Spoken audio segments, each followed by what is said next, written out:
This is a festival with great music. This is a festival with massive stages. On top of that, it has performers, art displays, rides, and quite frankly, the funnest and friendliest people you ever want to party with. Ever been to a party with several 100,000 people? Well, now's your time. This is EDC Las Vegas, baby.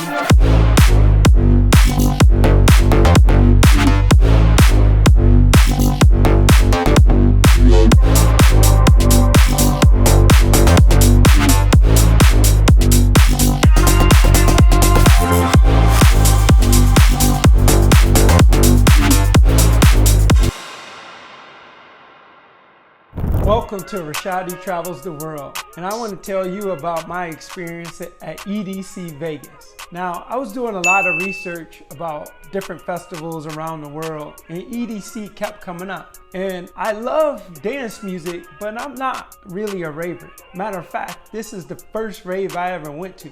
But boy, was the experience worth it. And let me tell you about it during this video.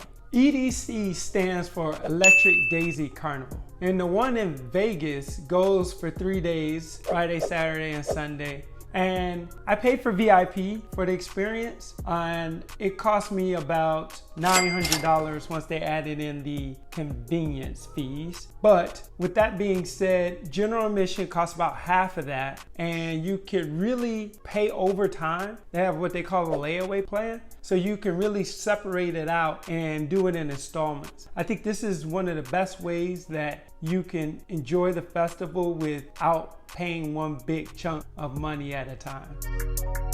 Some of the advantages of VIP was having a separate area to hang out and sit down, which was really nice. Having dedicated bathrooms instead of porta potties. Now, many people, especially women, thought that this was the biggest perk of VIP. But for me, having special access to all the stages was really the thing that set the VIP apart from the general admission.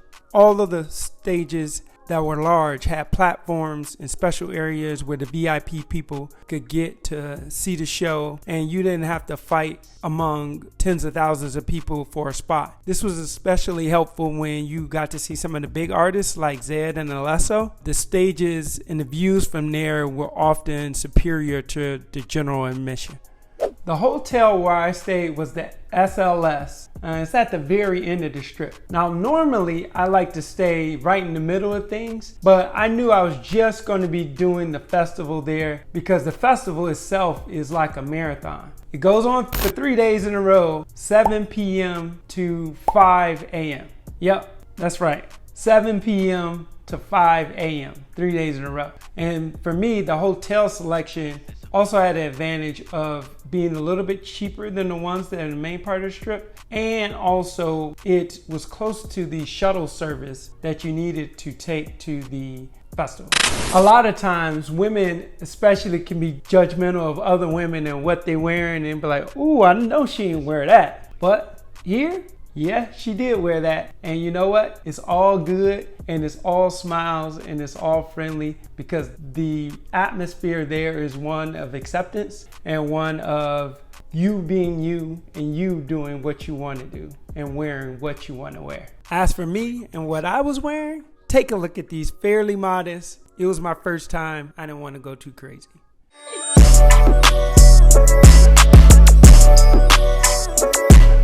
Basically, the quickest way to the festival is via a shuttle that kind of cuts through, I don't know if it's Marine or Air Force base there, and gets you to the festival in about 45 minutes from the strip. Now, there is a faster way for those who have the money, and it is a $500 helicopter ride from the strip to the festival. And that's, if you got the money, that's the way to go. So I took the bus. I enjoyed it. That's the only money I had. I didn't have helicopter money, maybe next year. But I really enjoyed the time talking to the people on the bus and making a few friends.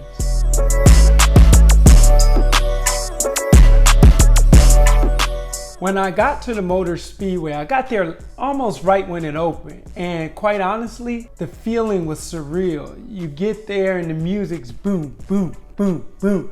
And you start to really feel this like different livelihood coming over you. And as you get there, it's kind of good to get there early because you can see it one during the day, but also you can see some of the different things that are offered there, as well as some the early acts that are on. The smaller acts. I know everyone likes the big acts like Tiesto or whatever, but I think it's sometimes good to show the love to the smaller acts as well. While everyone was there for the music, there are also performers, art exhibits, and rides you can experience. You can literally spend hours not even at a stage listening to music, but doing the other things that the festival has to offer. So, what about the music?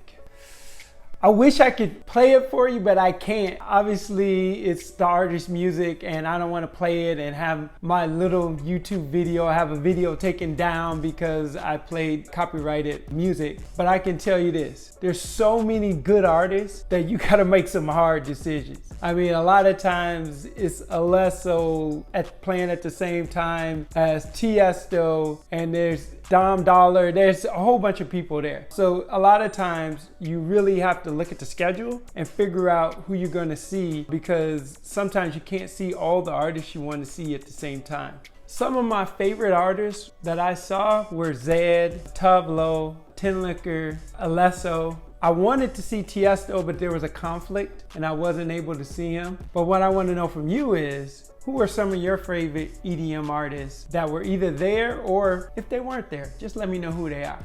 While I can't play the music, I can show you the stages. To me, they were the stars of the show. I've never seen stages this size and this elaborate. They were shows that really complemented the music in a way that created an overall feel that was immersive. I tried to make my way around to all the stages because each of them were constructed differently, and each show that the stages had was a completely different experience. One of the things that made them unique is that all the stages moved in some form or fashion, which I really thought was unique.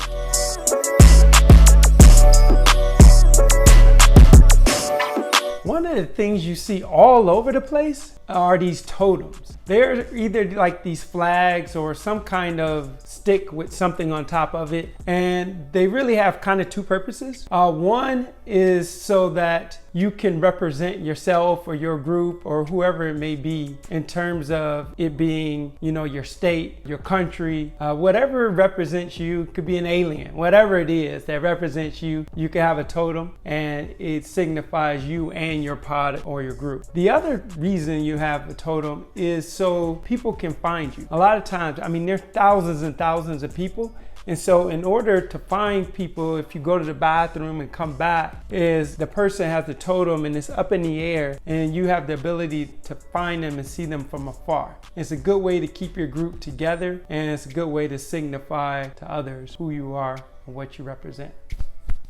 If you need some downtime between the sets, feel free to walk around. They have a cool downtown area or even a party boat you can check out. Matter of fact, if you want to, there's even a place where you can get married. To each his own. So far, I have shown very little dancing. That's mainly because I can't dance. The other reason I'm not showing a lot of people dancing is because people are literally in costumes that they do not want people to see. And I don't want to out anyone on my channel. Maybe as my channel grows and I get a Patreon page, I could put out a little bit more risky videos. But for right now, I'm going to keep it a little bit low key. Speaking of growing the channel, if you could, please like and subscribe and you'll be notified of future videos.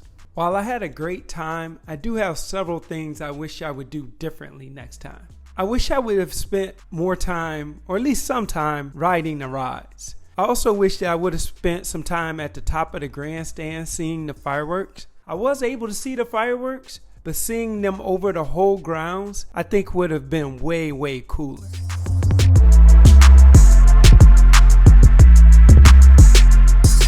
Class musical acts, the crowds, the stages, and the lights, and it all adds up to a euphoric experience. Now, some of you might be saying, that might be the drugs that's making that euphoric experience. No, it wasn't. I don't do drugs. But what I do is fun stuff. And this was definitely one of the funnest events I've ever been to. Looking back at my time there, I would say it's one of the funnest events I've ever been to. It's an audio and visual masterpiece, really. And I would say if you even remotely like dance music, you have to go to this festival. I'm hoping to go back soon. If you haven't made plans already, just do it.